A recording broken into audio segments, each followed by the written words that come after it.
Today we will be learning how to install MySQL Workbench for free. So open the Google and then type MySQL Workbench,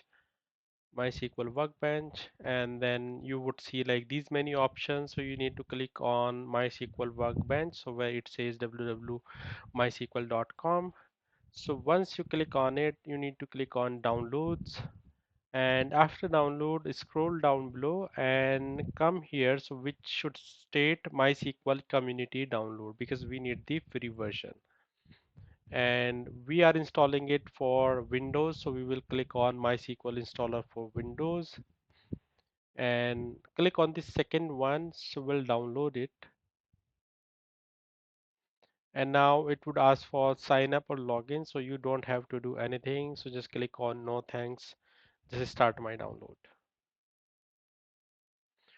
So it will install and it might take a few seconds to minute, and depending upon the the network speed, the internet speed of your computer. So currently like it is showing 45 seconds. So let's just wait. So once it is completed, and then we'll go through the entire process. And though like just to let you know, so I had already installed MySQL. So just to guys show you how to install it, so I'm doing it again, and it might come up like when we go to the further steps, so it might say that I already have MySQL on my desktop. So let's wait for 20 more seconds. So once it is completed, click on open file, and then this will open up a box. And okay, so it is coming on my second screen because I have two screens. So I'll click on yes. So like you will get one box where and you need to click just yes. And then after that, so you will see something like this, and then another box would open up again. So it is coming on my second screen. So again, I'll click on yes over here as well. And then this box would open up. So let me pull that up over here. So it would say server only. So we need full, click on full and then click on next. And like as I was saying earlier, so this path is already selected because I had installed MySQL. So I'll click on next, but you can choose path as per your requirement, and then click on next, and I'll say yes. So now we will click on execute. So it will take around like 2 to 3 minutes. So once the status is complete for everything, then we will click on execute next. So we'll wait. So now you can see that status is complete. We'll click on next and next, next, next. So it is asking the current root password for me because I had already installed MySQL, but it will not ask from you. So I gave the existing password and it is correct. I'll click next, next, and execute. So again, it might take a few seconds. So we'll wait, and then you can see that it is successful. So we'll click on finish, and again, so we need to now click on next and finish, next.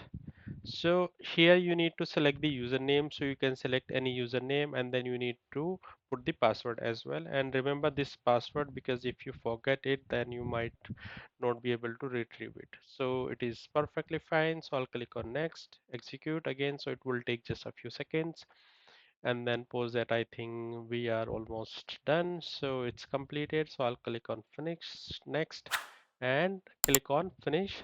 So now MySQL Workbench will open up. So in a few seconds. So yeah, so you can see that like I already have these many connections. So but for you, so it might be, I think, nothing. So you can click on maybe this plus icon. So as soon as you click on plus icon, so you would get this box. So connection name can be anything. So let's say test connection, so I can give this name as well. And username, it is selecting by default root. So whatever username you have put, so just put that over here, and then click on test connection. It would ask for the password, then you can give the password and click OK, and the connection is successful. OK, and then OK.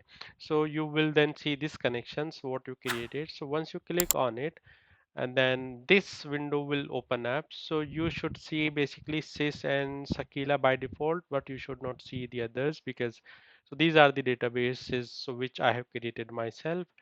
And so this is how the entire process of how to install MySQL Workbench. And now if you need to know how to basically create the databases table, work with it, so watch my another video.